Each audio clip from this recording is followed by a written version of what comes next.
Security! Call the sheriff and have him removed. Go ahead. Tell him to bring 15 eviction notices. I knew the road by feel before I could see it through the windshield.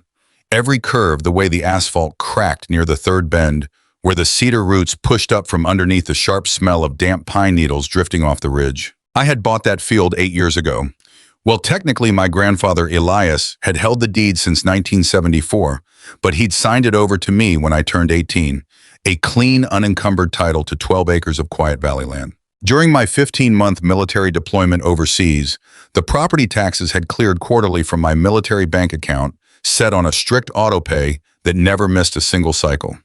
I had planned to build a small cabin there, something simple with a wide porch where I could watch the sunrise over the water. I had spent cold nights in bunkers, half a world away. Closed my eyes and pictured the exact angle of the afternoon sun hitting the fescue, the steady hum of cicadas in the high branches of the white oaks, and the absolute undisturbed peace of a piece of land that belonged to nobody else but me. It was my anchor. It was the only thing that kept me grounded when everything else felt like it was slipping away. Every time the heat of the desert grew oppressive, or the weight of command felt too heavy to bear, I would reach into my pocket, touch the cold metal of my grandfather's old pocket knife, and remind myself of those 12 acres.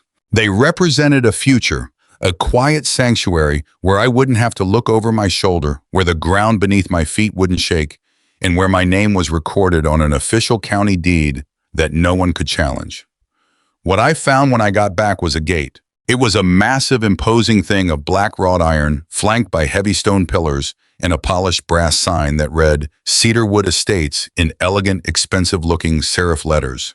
Beyond the bars, where my open pasture of wild fescue and clover used to be, sat 15 massive multi-million-dollar mansions. They had 3-car garages, meticulously sealed asphalt driveways, and manicured lawns that looked like they had been painted green by a crew of anxious landscapers. A whole wealthy community was sitting precisely where my field was supposed to be. I rolled down the window of my beat-up Ford F-150, the rusty muffler producing a loud metallic rattle that echoed off the stone pillars. A private security guard in a dark blue polo shirt stepped out of a brick guardhouse, squinting at my faded paint, the duffel bags piled in the truck bed, and then at me. I told him I owned the land. He looked at my face, took in my dark skin, my military posture, and my civilian jacket, and stepped back into the booth to pick up a telephone. He didn't ask for my name. He didn't ask for a deed. He just looked at me and decided within a 3-second silent assessment that I didn't belong on the asphalt of his community. 10 minutes later, Sandra Whitfield arrived. She drove up in a white Lexus SUV, parking it diagonally across the entrance road to block my truck. She stepped out with the absolute unexamined certainty of a woman who had spent her entire life being obeyed. She was in her mid-50s, wearing a pressed cream cardigan, gold pearl earrings, and carrying a clipboard pressed against her chest like a shield. She didn't walk around the gate to speak to me. She stood behind the iron bars, addressing me through them, as if the metal was the most important boundary in the world. Her posture was straight, her shoulders squared under her cardigan, her expression modeled on the kind of institutional authority they teach in corporate leadership seminars. She looked at me the way an inspector looks at an unpermitted fence, something to be noted, logged, and ultimately removed. "Can I help you?" she asked. Her voice had the tight, performative patience of a school principal dealing with a troublesome child. "I'm Jordan Vance," I said, keeping my hands resting flat on the steering wheel. "I own this parcel. I just got back from deployment, and it looks like you've built a gate on my driveway." Something shifted behind her eyes for a fraction of a second. It wasn't confusion or surprise. It was the microscopic calculation of a person who had been running a clean machine for over a year and just heard a strange scraping noise coming from the engine. Then she smiled, a thin, sharp line that didn't reach her eyes. She leaned slightly closer to the iron bars, adjusting her clipboard. "Mr. Vance there must be a mistake," she said. "This is Cedarwood Estates, a private residential community. The developer Marcus Webb acquired this land legally. Every home inside these gates is part of a registered HOA. If you don't have a resident invitation, I'm going to have to ask you to turn your vehicle around. You're blocking the entrance." "Who signed the deed transfer for this parcel, Sandra?" I asked quietly. Her smile vanished. Her voice shed its polite lacquer, flattening into something cold. "That is not your concern. What is your concern is that you are trespassing on private property. If you do not reverse your truck out of this driveway immediately, I will have our security team call the county sheriff to have you removed. We have families here, Mr. Vance. We have retired couples who paid for peace and quiet. We do not tolerate this kind of disruption. She looked at my face, my dark skin, and my dusty truck, her eyes lingering on the military duffel bags. Her expression hardened with a quiet, systemic prejudice that didn't need to be said out loud to be fully understood. People who drive up here looking for empty cabins or trying to run lease scams don't last long in this county. Turn the vehicle around. If you are looking for work as a contractor or a landscaper, the board has an approved vendor list you can apply to join through the proper channels. But you cannot stand here blocking our access corridor. She turned to the guard without waiting for my reply. If this truck is still here in 5 minutes, call Deputy Reyes. Tell him we have an unauthorized solicitor refusing to leave. She got back into her Lexus, slammed the door, and reversed down the paved drive toward the corner lot, a massive stone facade with a circular driveway. I sat in the idling truck, looking at the brass sign. My grandfather's words from the week before he passed echoed in my head. Jordan, never argue with a bully until you know exactly what is in their hand and exactly what is in yours. The paperwork is what holds them off. I put the truck in reverse, back slowly onto the county road, and drove straight to the county assessor's office. The county recorder's office was located in a low, sun-bleached brick building downtown, a place that smelled of old paper, industrial carpet, and toner. The windows were small and dust-stained, letting in narrow shafts of morning light that illuminated the quiet activity of the clerks. Behind the counter, Eleanor, a woman who had worked in the property records department since before my grandfather set his first fence post, looked up from a stack of filing folders. She was in her late 60s with reading glasses hanging from a silver chain and the slow, deliberate movement of a career clerk who had seen every boundary dispute, tax foreclosure, and land grab in the history of this valley. She smiled when she recognized my face, her expression shifting from professional neutrality to genuine warmth. "Jordan," she said, her voice soft and carrying the quiet rasp of a life spent in public service.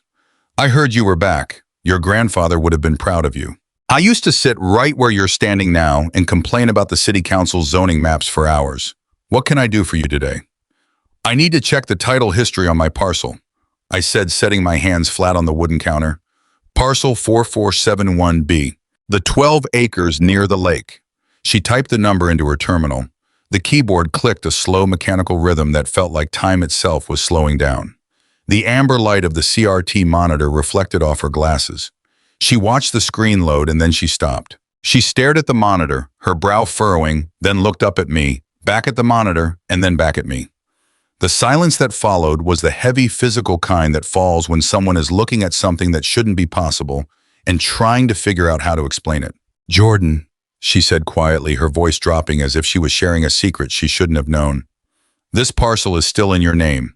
There has been no deed transfer, no warranty deed, no quitclaim, no execution of release. Your grandfather's 1974 recording is the last active instrument of ownership on file.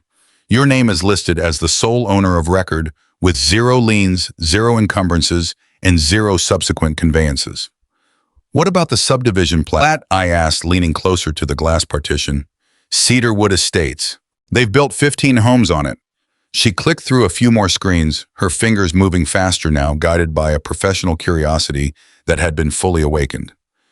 "A developer named Marcus Webb filed a use reclassification and a subdivision plat 2 years ago under the county's emergency development portal. It was processed as an extension of the adjacent parcel. But there is no underlying conveyance document, no signature from you, no authorization from the estate, no probate court release. It's just a plat map stacked on top of your deed like a piece of tracing paper. It looks like they filed it during your deployment, hoping the system would process it without anyone checking the primary records. It's a legal fiction, Jordan. It's an administrative ghost. And my taxes paid current," she said, showing me the screen. "Auto payments cleared every quarter from your military savings account, including the one that went through last week. Your grandfather always said paper is the only thing that outlasts a politician, Jordan. He was right. Because you kept those taxes current, there is no gap in your title history. The chain is clean and unbroken from 1974 to today." I thanked her, took the certified copies of the deed she printed for me, and went back to my truck. I sat in the cabin, the smell of dust and old vinyl surrounding me, and called James Calloway. I was a real estate attorney who had handled my grandfather's estate, a quiet man who spent his days reading deeds the way other people read maps. He listened to me explain the gate, the mansions, and the assessor's terminal without interrupting once. "Did you pay the property taxes during your deployment, Jordan?" he asked when I finished. "Every quarter," I said.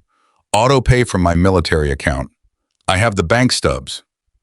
"Then they have nothing," Calloway said, and I could hear the slow, dry stretch of a smile in his voice. "Adverse possession in this state requires the claimant to pay the property taxes for the statutory period.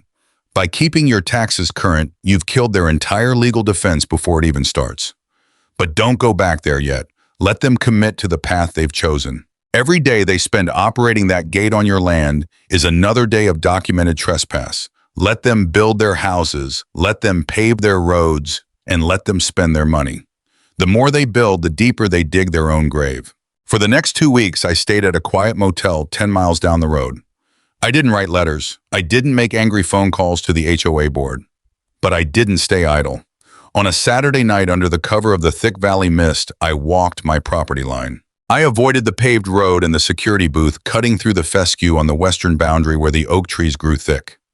In my backpack, I had 4 high-definition cellular back trail cameras. They were weatherproof, painted to match the oak bark, and ran on independent battery packs with cellular SIM cards. I mounted them at key points: 1 facing the security gate, 1 covering the paved road, and 2 angled toward the shoreline, where the HOA had recently constructed a luxury community dock and a concrete boat ramp right over my creek bed. The cameras began streaming live footage directly to a secured cloud drive I shared with Calloway. The path to the other ranch houses ran along the western ridge where the cedar trees grew thick and the soil was still soft from the spring runoff. I spent 3 days walking that track, carrying my grandfather's old yellow legal pad in my hand and a thermos of black coffee. I wanted to see if Sandra Whitfield's community standards had stopped at my fence line, or if she had been running her machine across the whole valley while I was overseas. My first stop was Mrs. Alvarez's house. It was a small, white-painted wood frame home with a porch that faced the sunset, sitting on a 2-acre lot that her late husband had cleared by hand in 1982. She had been living there alone for 3 years, ever since his heart had given out on a Tuesday in October. When I knocked, she opened the door slowly, her eyes wary behind her thick reading glasses, her hands holding a printed newsletter from the HOA. When she saw my face, she stopped. Her expression shifted from cautious to something adjacent to relief, the way people look when they've been waiting for a visitor for a long time and had almost given up on anyone arriving. "You're Jordan," she said, her voice soft and carrying the slight, careful cadence of her Cuban childhood. "Walter's boy. I heard you were back. Your grandfather was a good friend to my Alberto. Come in, please." We sat at her kitchen table, which was covered in a faded floral oilcloth that smelled of lemon wax and cinnamon. She put a plate of shortbread cookies between us and set down a shoebox. It was a regular cardboard shoebox bound with a thick rubber band that had dried and cracked with age. "I've been keeping these," she said, sliding the box toward me with both hands. "I didn't know if they mattered to anyone else, but my Alberto always said, 'Keep the paper, Rita. You never know when the county is going to change the numbers on you.' So I kept them." I opened the box. Inside were 41 separate violation notices, all printed on the same cream-colored paper with the Crestfield Commons gold foil crest at the top. Every notice carried Sandra Whitfield's signature in blue ink, that same looping mechanical signature I had seen on my own gate notice. The earliest notices went back 4 years, starting just 3 months after her husband passed. Violation 12A. I read from the top sheet. Non-compliant holiday lighting. Fine assessed $300. Resident is directed to remove decorative wreath within 24 hours of the December 25th deadline. I was in the hospital that week, Mrs. Alvarez said quietly, looking down at her hands. "I had a small cardiac event, nothing serious, but they kept me for 4 days. When I came home, the wreath was still on my door and the orange notice was taped over the keyhole. I called Sandra. I told her I had been sick. She told me that the bylaws didn't have an exception for medical stays and that if I didn't pay the fine within 10 days, the board would initiate lien proceedings. I didn't have $300 to spare from my pension, Jordan, but I was so scared. I paid it. She showed me the payment receipts, each one carrying the HOA stamp. I turned the page. The next notice was a $1 and $200 fee for failure to maintain uniform exterior standards, which referred to a small raised vegetable bed she had built in her backyard so she wouldn't have to bend down to pick her tomatoes. Sandra said it violated the landscaping uniformity clause, Mrs. Alvarez whispered. She said if every homeowner built whatever they wanted in their yards, the property values would drop and the neighborhood would look like a trailer park. She stood on the sidewalk across the street and took photographs of my tomato plants while I was watering them. She didn't look at me. She just pointed her phone and clicked. I paid that one too. I had to sell my late husband's old fishing boat to pay her those fines. Over $6,000 in 3 years, Jordan. All of it paid to a woman who told me she was keeping the community safe. I photographed every single notice with my phone. I logged the dates, the fine amounts, the violation categories, and the specific section numbers Sandra had cited. Every section she had used to extract Mrs. Alvarez's pension money was from a standards handbook she had printed himself at the local copy shop. None of those provisions existed in the actual recorded covenants filed with the county recorder in 1998. I have the email from the Patels too, Mrs. Alvarez added, reaching into her kitchen drawer. Angeli sent it to me last summer before they refinanced. Sandra had told them that some people didn't fit the community character of Cedarwood and that they should think about whether this valley was the right place for their family. She said it in writing, Jordan. She said it because her husband's construction firm had their eye on Lot 12. I closed the shoebox, put the rubber band back around the cardboard, and handed it back to her. We're going to use this, Mrs. Alvarez, I said. Every single one of these papers is another nail in Sandra's coffin. I want you to keep this box in your safe. And if my attorney asks you for a statement, I want you to tell him exactly what you told me. I'll sign whatever you want, Jordan, she said, her voice steadying. I've been carrying this box under my bed for 3 years, hoping somebody would eventually ask me what was inside. From Mrs. Alvarez's house, I walked to the Patel property. They had a modest ranch-style house, sits just 50 yards outside the gated Cedarwood perimeter. They had a 4-year-old daughter who was playing with a wooden truck on the porch. Her father, Dev, met me at the door. I was in his mid-30s, an IT consultant with the quiet, tired posture of someone who spent his nights working on servers and his days dealing with the anxiety of a system he couldn't control. Jordan, he said, shaking my hand and inviting me into the living room, I heard what Sandra did at your gate. We've been waiting for someone to push back. Let me show you what she's been sending us. He opened his laptop and pulled up an email archive. We tried to sell our home last summer. We had a buyer a clean offer and the contract was set to close on a Thursday. On Tuesday, our buyer's lender received a letter from the Cedarwood Estates HOA board signed by Sandra claiming our property had an active lien of $4 or $200 for a non-conforming driveway extension. The extension was just the original gravel path my grandfather had laid in 1991. The lender froze the file. The buyer got cold feet and walked away. When I called Sandra to ask for the recorded lien document, she told me that the board's decision was procedurally completed and that the legal department would handle any formal disputes. We had to take out a high-interest loan to pay the HOA those $4,000 just to get the lien release on paper so we could refinance and stay here. I've checked the county records, Dev, I said. There is no lien recorded against your property. She never filed it. Dev stared at me, his mouth opening slightly, his hands gripping the edge of his laptop. What? She never filed it, I repeated. She generated a fake warning letter on HOA letterhead, sent it to your buyer's lender, and collected $4 and $200 in cash that went directly into an unaudited community account. It's mail fraud, Dev. It's extortion under color of HOA authority.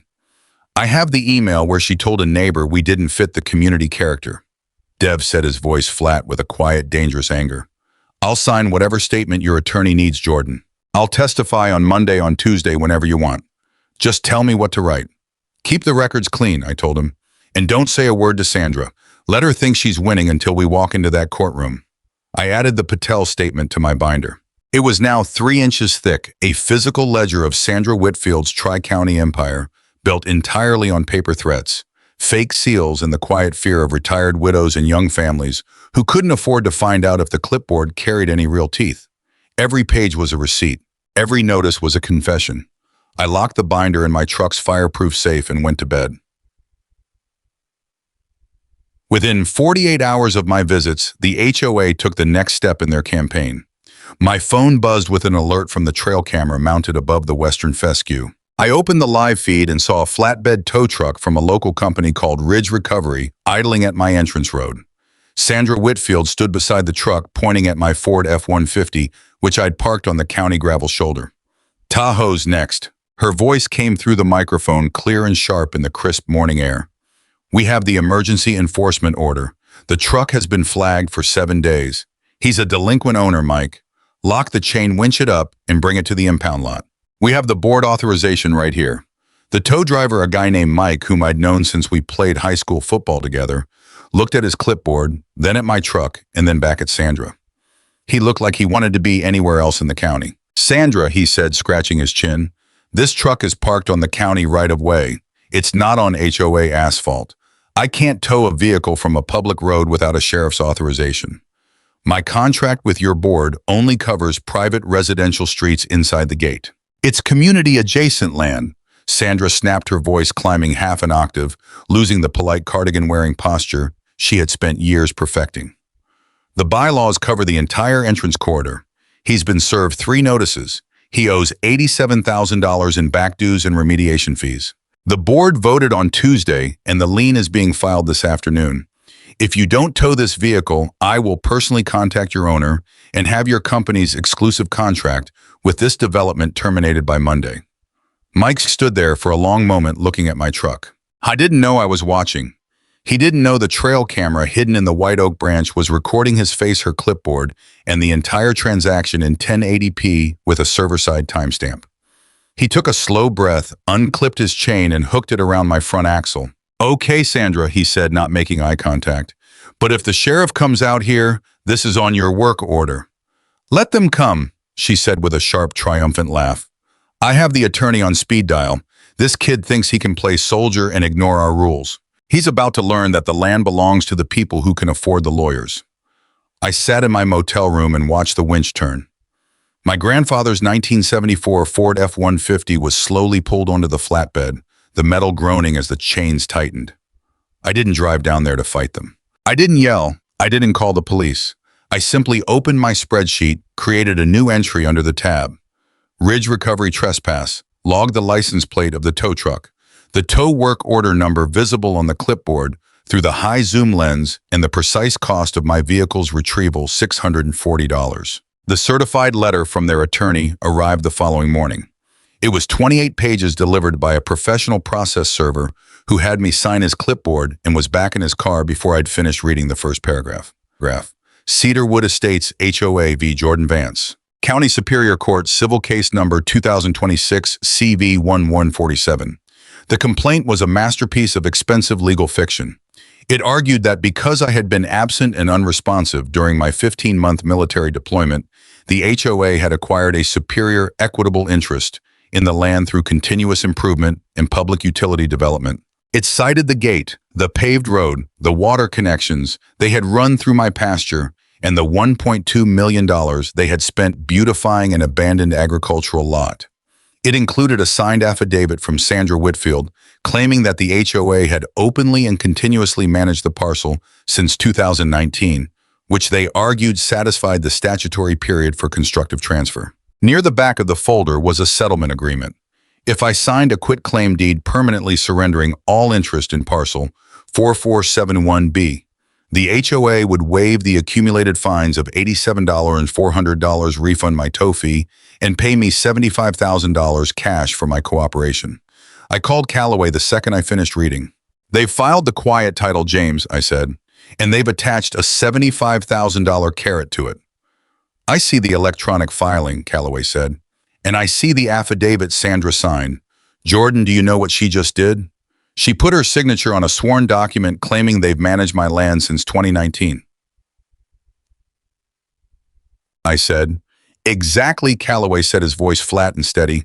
"And we have 26 months of continuous dated wildlife camera footage showing that nobody has set foot on that parcel except the local deer until the developer's bulldozers rolled through last April. She has just committed perjury on a recorded county filing. She's signed her own indictment, Jordan. We go to court on Thursday at 9:00. Iron your uniform. Bring your grandfather's pocket knife. We are going to show them what an unbroken chain of title looks like when it's backed by a federal soldier's record." I spent the night before the hearing in my motel room. I set up the ironing board, ran the iron slowly across the panels of my dress uniform, hung the jacket on the back of the door, and checked my binders one last time. I had Mrs. Alvarez's shoebox of notices. I had the Patel family's email correspondence. I had the Morris family's forged closing documents. I had the tow receipts, the trail camera footage, the tax payments, and the 1974 deed with my grandfather's ink signature. On the table, the black binder sat next to the empty coffee cup, a 3-pound ledger of paper that had spent 40 years sitting in a fireproof safe waiting for exactly this morning. I wasn't anxious. I wasn't angry. I felt the cold, clear focus that comes when every document is in its place, every receipt is verified, and the only thing left to do is walk into the room and let the paperwork do the work. We arrived at the county courthouse at 8:45. The gallery was already half full. David and Helen Morris sat in the second row, their faces pale, their hands folded. Mrs. Alvarez sat 2 chairs down from them, wearing her Sunday cardigan. Dev Patel sat near the center aisle, his eyes meeting mine as I walked past. They didn't wave. They didn't smile. They sat with the quiet, held-breath stillness of people who had been afraid for so long that they weren't sure what to do with the silence of a courtroom. Sandra Whitfield sat at the plaintiff's table. Her navy blazer pressed her gold earrings, catching the fluorescent light. Her attorney, Richard Holt, sat beside her, adjusting his cuffs and arranging his 3 color-coded binders in a neat professional row. James Calloway sat on my left. He opened his single manila folder, placed a single sheet of paper on the table, and set his reading glasses on top of it. He didn't look at Sandra. He didn't look at Holt. He looked at the clock on the back wall, waiting for the hand to hit the 12. At 9:00, exactly, the door behind the bench opened, and Judge Rosemary Alvarez entered. We stood. We sat. The trial was in session. The trial proceeding had the particular cold rhythm of a machine that had been set in motion months ago and was now grinding its way toward a final unyielding gear. The court reporter's fingers danced across her machine, a soft plastic click-clack that filled the pauses between Richard Holt's confident, sweeping sentences. Behind the bar, the gallery was a silent jury of neighbors who had driven down the mountain in carpools, carrying manila envelopes of their own. "Let's look at the actual timeline of improvements, Your Honor," Holt said, stepping toward the projector screen. "My client, on behalf of the Cedarwood Estates Homeowners Association, has spent 14 months transforming an abandoned, unproductive field into a model of community design. We have laid 1,800 feet of high-grade asphalt. We have installed drainage culverts that meet the state's highest environmental specifications. We have cleared scrub oak that had been left to rot for decades. And we have done all of this under a valid county-approved plat map filed in accordance with the Municipal Reclassification Act. For Sergeant Vance to return from his service and demand the removal of these improvements is not only procedurally impossible, it is an act of bad faith designed to extort a settlement from 15 families who did nothing but trust the public records of this county. The HOA has made every reasonable effort to accommodate this young man, offering him a generous $75,000 cash settlement, which he has repeatedly refused without explanation." "Mr. Holt," Judge Alvarez said, her voice dry as parchment. She didn't look up from her legal pad, where she had been writing in slow, precise lines since the session began. "Let's speak about those public records. Did your firm conduct a complete title chain search before filing this quiet title petition?" "We relied on the recorded plat map, Your Honor," Holt said. He didn't pause. He had the smooth, unhurried posture of a partner who had spent 25 years winning on administrative procedure rather than the messy realities of deed disputes. "Under the Reclassification Act, a recorded plat map carrying the county recorder's stamp enjoys a presumption of regularity. My client acted in good faith reliance on that stamp. The families who purchased these lots acted in good faith reliance on that stamp. The entire community was built on the assumption that the county's reclassification was final." "Good faith reliance," Judge Alvarez repeated. She set her pen down. The sound of the plastic barrel hitting the polished wood of the bench was short, sharp, and carried to the back row of the gallery, where Henry Ellis sat in his Marine Corps cap. "Mr. Holt, is a recorded plat map a deed of conveyance?" "No, Your Honor." Holt said, his shoulders shifting slightly under his pinstripe jacket. "But under the equitable doctrine of, is a recorded plat map a deed of conveyance, Counselor?" The judge repeated, her voice dropping into a register that made Holt's co-counsel stop writing. "No, Your Honor." Holt admitted the silence on his side of the table, lasting exactly 3 seconds. Then on what legal basis did your client enter onto parcel 4471B and begin grading the fescue? The boundary correction affidavit, Holt said, reaching into his binder for a document tabbed in yellow. Filed by the developer Marcus Webb under the county's emergency reclassification portal on April 14th of last year. The affidavit stated that the parcel was undeveloped tax delinquent and that the owner of record was deceased or unreachable. James Calloway stood up then. He didn't raise his voice. He didn't point his finger. He simply walked to the projector cart, plugged in his USB drive, and let the screen behind the bench come to life with a single high-definition photograph. Your Honor, Calloway said, this is a screenshot of the county's tax portal taken on April 13th of last year, one day before Mr. Webb filed his boundary correction affidavit. It shows parcel 4471B. It shows the owner of record, Jordan Vance. It shows the quarterly tax payment of $1,842.11 as paid in full. It shows the payment origin, a military savings account belonging to Sergeant Jordan Vance, currently deployed on active duty. Mr. Webb didn't check the record because he didn't want to know what was in it. He filed his affidavit under penalty of perjury, claiming the land was tax delinquent and the owner was deceased while his own bank was processing the escrow funds for the construction of Lot 1. That is not good faith reliance, Your Honor. That is a felony. Sandra Whitfield sat perfectly still. Her eyes were fixed on the screen, her mouth open around a sentence she had spent 14 months preparing and had just forgotten how to say.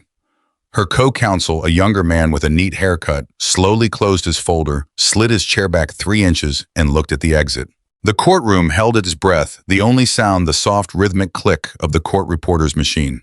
Mr. Holt, Judge Alvarez said, her voice dropping into the particular cold quiet of a judge who had already decided the outcome and was now simply letting the losing side finish writing the record of their own defeat. Do you have a recorded deed, a signed easement, or a written transfer agreement bearing the signature of Jordan Vance or his grandfather Elias? No, Your Honor, Holt said quietly. He didn't look at Sandra. He didn't look at his binder. Then under the laws of this state, the plat map filed by Marcus Webb is void ab initio. The county recorder is directed to expunge the reclassification from the digital registry within 24 hours. Every structure built on parcel 4471B, the gate, the pillars, the paved road, and the 15 houses is a permanent encroachment on private land. They are fixtures, Mr. Holt. And under the law of fixtures, whatever is built on a landowner's property without authorization becomes the property of the landowner. Sergeant Vance is the legal owner of every brick, every tile, and every nail sitting on those 12 acres. This court is granting the defendant's motion for summary judgment on all counts with prejudice. She struck her gavel once. The sound was flat, final, and carried the weight of 74 years of Vance family ownership down to the floorboards. Holt sat down slowly, his portfolio closing with a soft leather sigh. Sandra Whitfield's hands stayed flat on the table, pressed down hard enough that her knuckles were white. Her eyes fixed on the empty projector screen, as if she was trying to locate the exact second her world had turned into air. Calloway stood up one last time, opening the black 3-ring binder he'd kept on the table. Your Honor, he said, regarding the residents of Cedarwood Estates, my client does not intend to execute an immediate demolition order on their homes. He understands that David and Helen Morris and the other 14 households are themselves victims of this developer's fraud. They paid Webb in good faith for properties they believed had clean titles. Therefore, Sergeant Vance is prepared to offer each of the 15 families a renewable 5-year lease agreement for the ground beneath their homes at a fair market ground rent of $4,000 per month to be executed within 30 days of this order. If any homeowner refuses, we will seek an immediate order for ejectment and demolition of that specific structure.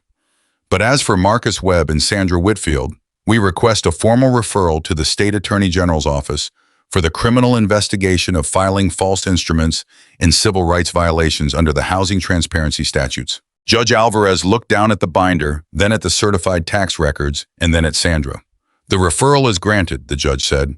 The record will reflect that the defendant's proposed lease terms are both equitable and generous under the circumstances. This court has been sitting in this county for 19 years, Counselor, and I have never seen a development constructed entirely on stolen land with such complete unexamined arrogance. Mr. Holt, advise your client. Sergeant Vance, you are dismissed. In the gallery behind us, Mrs. Alvarez stood up slowly, her hands holding her cardigan closed. She looked at me, her eyes wet but clear, and gave me a single quiet nod. Dev Patel stood next to his face completely still, his posture ramrod straight. Beside him, David Morris reached over, shook my hand through the wooden partition, and said simply, "Thank you, Jordan. You kept your word." I watched Sandra Whitfield walk out of the courtroom. She did not look at her lawyer. She did not look at her board.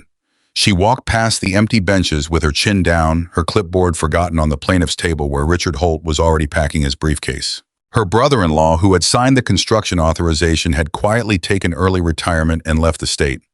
Her white Lexus was gone from the courthouse parking lot, sold 3 days later to cover her share of the developer's litigation fees. The courtroom door swung shut behind them on its slow hydraulic arm. The corridor outside was quiet, the light coming through the high arched windows pale and gold. "What now, James?" I asked Calloway as we walked toward the elevator. "Now we send the lease agreements," he said, his voice flat and steady, "and then we make some coffee." The aftermath of the hearing moved through the valley like a slow-moving front. The local newspapers, which had spent weeks running headlines about an obstructionist veteran trying to take homes from peaceful residents, ran a 2-column story on the front page of the Tuesday edition. The headline read, "Subdivision built on fraud court rules, gated community, sits on veterans' land." The photograph beside the article was not of Sandra Whitfield on her stone porch. It was a shot of the county administrative building with a subtitle detailing the criminal referral of Marcus Webb and Sandra Whitfield to the district attorney. Webb was arrested 3 weeks later at his office in Atlanta on 6 counts of filing false documents, conspiracy, and wire fraud. His assets were frozen by a court order. The title company he had used, Meridian, was shut down by the state insurance commissioner. The 15 families held an emergency meeting in the community clubhouse the following Thursday. Sandra Whitfield did not attend. She had spent the weekend packing her things into a moving van, her corner lot mansion, already listed for foreclosure by her mortgage lender. Her brother-in-law, who had signed the construction authorization, had quietly taken early retirement and left the state. I stood at the podium where Sandra had stood for 6 years. I didn't bring a clipboard. I didn't bring a folder of fine schedules. I brought 15 copies of the lease agreement printed on plain white paper and set them on the edge of the table. "I promised you I wouldn't put you on the street," I said to the 37 people sitting in the folding chairs. "The lease terms are $4,000 a month. It's a fair market rate for the ground your houses sit on. If you sign, the HOA is dissolved and you pay me directly. No more fines for mailboxes, no more fines for wreaths, no more security guards telling your grandchildren they can't swim in the pool. The road is public, the creek is open, the land belongs to whoever it's always belonged to. We are going to run this valley the way my grandfather always ran it, with respect for the lines on the paper and respect for the people who live inside them." David Morris stood up first. He walked to the front of the room, picked up a pen, and signed his name on the line. He looked at me, his face steady, and shook my hand. "We sleep better now, Jordan," he said. By the end of the evening, 13 other families had signed. The 15th lot, Sandra's mansion, was purchased at the foreclosure auction 2 months later by a young schoolteacher and his wife. They painted the front door yellow and installed a wooden swing set in the backyard for their daughters. I stood on the porch of my grandfather's old ranch house on a Saturday morning in late spring. The air was cool, smelling of fresh grass and wet cedar. The old house looked exactly the way it had looked on the morning I drove my truck up the driveway, except the dust had been swept off the planks. The porch rail had been tightened and my grandfather's rocking chair was sitting near the doorway, catching the early light. On the table in front of me sat 15 white envelopes. I opened them one by one. 14 checks for $4,000 signed by the residents of the valley. The 15th was from the new family on Lot 1, accompanied by a small drawing their 8-year-old daughter had made on the back of the envelope, a drawing of a young man in a denim jacket standing next to a creek with a blue heron flying over the water. I stacked the checks in a neat pile. I didn't take a photograph. I didn't call Calloway. I just sat there in the quiet, drinking my coffee, watching the water move through the creek. The iron gate was still there at the entrance, but the wrought iron bars were always open now.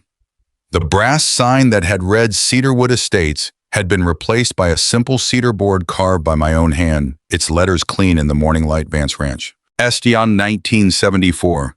Private property. You are welcome. The road was open. The water was doing what my grandfather had built it to do.